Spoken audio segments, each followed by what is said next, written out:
Vamos lá então, pessoal. Falando então nesse momento sobre a estequiometria das reações, a gente vai começar antes falando um pouco sobre uma reação química, tá? De uma forma bem abrangente, bem geral, porque em outros momentos a gente vai falar com mais detalhes, mas só para a gente poder trabalhar aí com calma nas relações produtos e reagentes. Então, antes de qualquer coisa, quando a gente fala em reação química, a gente tem que entender que os reagentes ou o reagente vai formar o produto ou os produtos, tá? Então, essa relação reagente-produto vai existir sempre numa reação que pode ser num sentido apenas ou num equilíbrio, tá? Então, essa seta aqui é que vai representar a condição em que nós estamos daquela reação química. Vamos olhar uma reação aqui genérica não, né? Uma reação específica de formação da água, para a gente entender como que isso acontece e quais são os detalhes que a gente precisa atentar.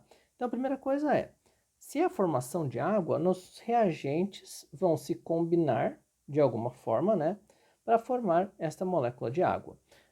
Quem não lembra como que essas ligações acontecem para que existam essas moléculas de H2, de O2 ou propriamente da água, volta lá no nosso vídeo de ligações químicas, tá? Para dar uma olhada que a gente falou bastante dessas possibilidades de ligação, de formação de ligação.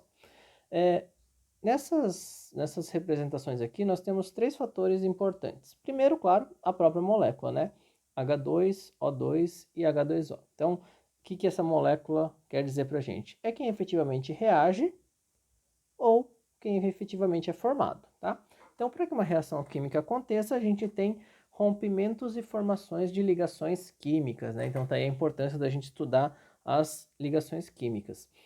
E para que isso aconteça, a gente tem uma relação de proporcionalidade, tá? Então, isso numa representação de reação química é mostrado através desses coeficientes. Então, quer dizer, para nós aqui a gente vai simplificar e depois vocês vão entender o que a gente está simplificando. Mas está mostrando para a gente aqui quantas moléculas vão reagir. Então, quer dizer, se eu tiver duas moléculas de H2 e uma molécula de O2, né? Uma porque aqui não tem nada aparecendo, então é uma só, eu consigo formar duas moléculas de água. Tá? Depois a gente olha isso com mais detalhes. Então, esse é o nosso coeficiente estequiométrico. Aqui é 2, aqui é 1 e aqui é 2. Aqui são as moléculas. E na frente, né, no mesmo tamanho na escrita, não mais subscrito, a gente tem os estados físicos, que podem ser gasoso, líquido ou sólido, ou a gente pode ter uma representação de um sistema aquoso, tá? E a gente mostra aqui esse AQ minúsculo. Esse sistema aquoso, claro, não é um estado físico, mas ele mostra para nós que a reação está acontecendo em água, tá? Então, são essas quatro possibilidades que a gente vai encontrar. Para esclarecer também algumas dúvidas que geralmente aparecem, vamos olhar essa molécula de água aqui com calma. Ó. A molécula de água representada com as ligações aqui embaixo, tá? E a gente pode alterar dois tipos de numeração. Quando a gente muda a numeração na frente, que é o nosso coeficiente que a gente acabou de ver, a gente muda a quantidade. Então a gente tem duas águas, três águas, etc, etc, tá? Então isso só muda a quantidade, vai mudar a nossa proporção, vai mudar a nossa relação estequiométrica, que é o que a gente vai ver nesse vídeo de hoje, né? Nesses vídeos de hoje. Se a gente mudar alguma numeração aqui embaixo, a gente não vai mudar a proporção, a gente vai mudar a molécula. Então percebam, ó, eu coloquei um 2 aqui embaixo no oxigênio, eu mudei, eu formei o H2O2, que é o peróxido de hidrogênio, que é esta molécula aqui. Então, ó, não é mais a molécula de água, não tem mais nada a ver. Então, quando eu quiser relacionar proporções, eu tenho que alterar os números que estão na frente. A molécula é a formação ou rompimento para a reação química acontecer. Então, são duas coisas distintas que precisam ficar bastante claras, tudo bem? E por que a gente precisa estudar esses fatores de estequiometria? Tá? Então, a primeira coisa que a gente precisa entender é que uma equação química tem que estar sempre balanceada. E o que é balancear uma equação química? Vem dos princípios lá de Lavoisier, né, que postulou basicamente este trecho aqui, né? Nada se cria, nada se perde, tudo se transforma. Ou seja, a gente vai sempre transformar aqueles compostos em outros compostos, mas a gente não vai perder nada, nem vai criar nada. E isso a gente vai trazer para essa relação estequiométrica, essa relação de proporcionalidade, através dos balanceamentos. Então, quer dizer, a gente vai ter a mudança aqui nos coeficientes, que nos permitem observar que, vamos olhar aqui embaixo, ó, um pouquinho mais detalhado. Neste balanço dos reagentes, eu tenho um átomo de carbono, 4 átomos de hidrogênio, 4 átomos de oxigênio. Quando eu formei os produtos, ó, não são mais as mesmas moléculas. Aqui eu tenho metano e oxigênio, aqui eu tenho gás carbônico e água, tá? Mudei totalmente, então eu fiz uma reação química, reagentes e produtos. Só que a proporção se manteve. Um carbono, 4 hidrogênios e 4 oxigênios. Ou seja, eu modifiquei apenas as ligações químicas, rompi e formei ligações químicas. Então a reação aconteceu, mas ela está balanceada, tá? Esta proporção aqui é mantida. Houve transformação, nada se criou, nada se perdeu. Tá? Então essa é a relação que a gente tem de uma estequiometria.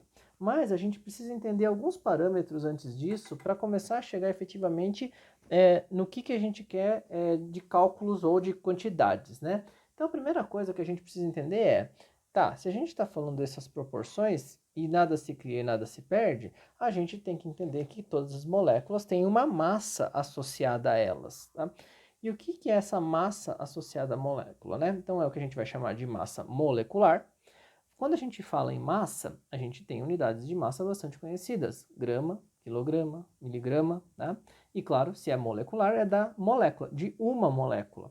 Aí vocês vão falar para mim, tá? Então seria fácil eu pesar uma molécula. Só que, por exemplo, se a gente pensar que um átomo pesa, né? E aí, entre aspas, porque a terminologia não é bem essa, mas se um átomo pesa, para a gente trazer aí para o nosso dia a dia em unidades que a gente conhece, 10 a menos 24 gramas. Será que a gente consegue pesar uma molécula? Então vamos pensar o seguinte, né? Ó, uma molécula é composta por quantos átomos? Vamos pensar na água, tá? Volta ali um pouquinho, ó.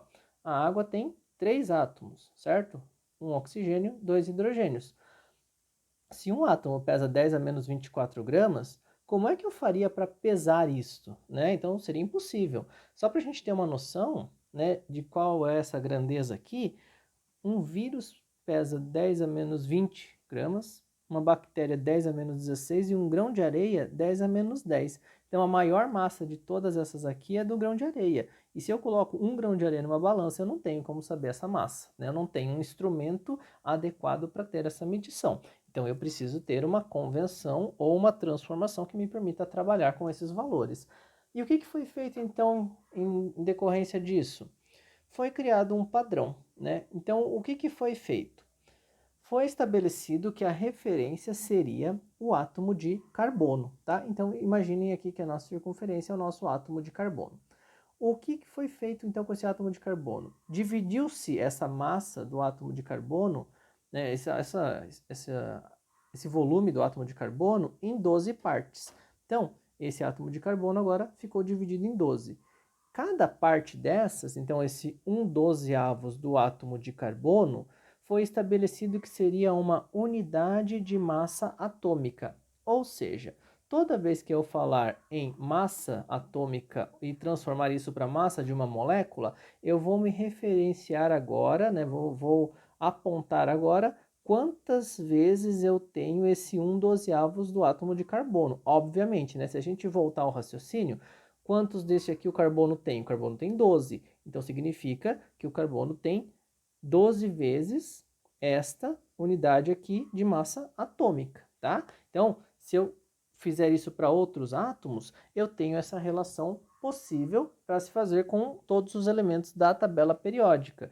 E aí vem um ponto importante. Tabela periódica é um instrumento essencial para a gente trabalhar relações estequiométricas, relações de massa molar, massa molecular, que a gente vai ver daqui a pouquinho.